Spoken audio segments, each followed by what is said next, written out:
Mix করে নেব।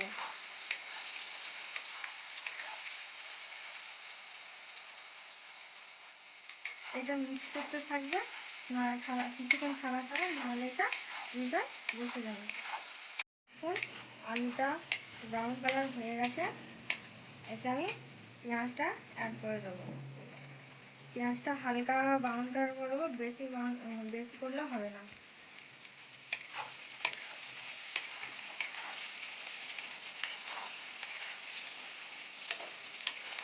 এই দেখুন পেঁয়াজটা হালকা ফ্রাই হয়ে গেছে, এটা আমি ডিমটা অ্যাড করে দেবো।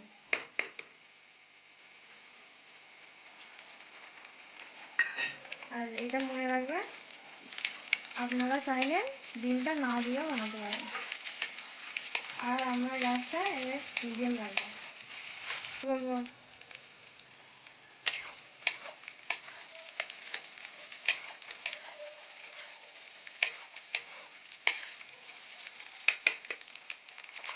তারপর স্বাদ অনুযায়ী লবণ দেবো। তারপর 1 চামচ হলদি গুঁড়ো দেবো। তারপর 1/2 চামচ লঙ্কা গুঁড়ো দেবো। আপনারা চাইলে চটপটা বানাতে পারেন। 1/2 চামচ ম্যাগি মশলা দেবো। তারপর এটাকে ফ্রাই করতে থাকবো।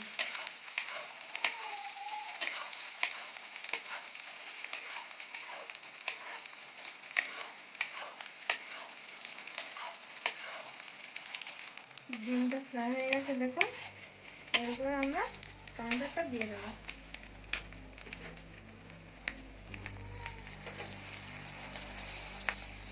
এটাকে ফ্রাই করতে থাকবো।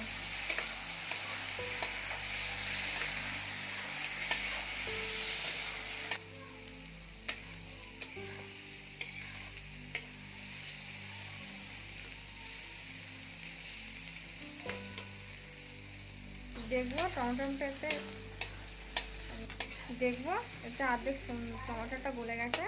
এটা আমি সসটা দিয়ে দেবো 2 চামচ।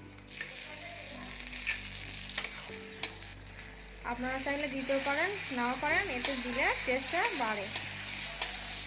এটা মিক্স করতে থাকবো, এরকম করে মিক্স করে নেব। এটা মিক্স হয়ে গেলে এর উপরে পাস্তাটা অ্যাড করে দেবো।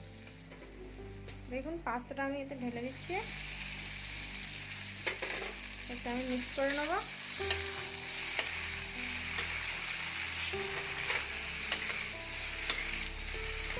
এটাকে আমি হালকা ফ্রাই করে নেব। তারপরে আমাদের পাস্তা রেডি।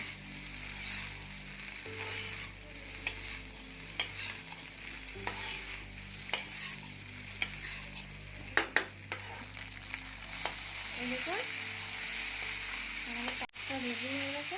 এটা আমি হালকা ম্যাগি মশলা অ্যাড করে নেব।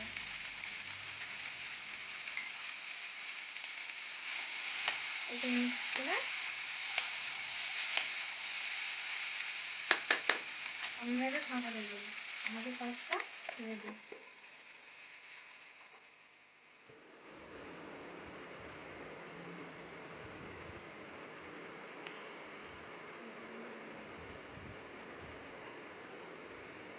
দেখুন আমাদের পাস্তা রেডি হয়ে গেছে। কেমন লাগছে বলবেন, কমেন্টে জানাবেন। আপনারা কেমন বানান সেটাও কমেন্টে বলবেন। যদি ভালো লাগে আমাদের ভিডিওটা তাহলে লাইক, কমেন্ট আর সাবস্ক্রাইব অবশ্যই করবেন। টাটা, বাই বাই, আল্লাহ হাফিজ।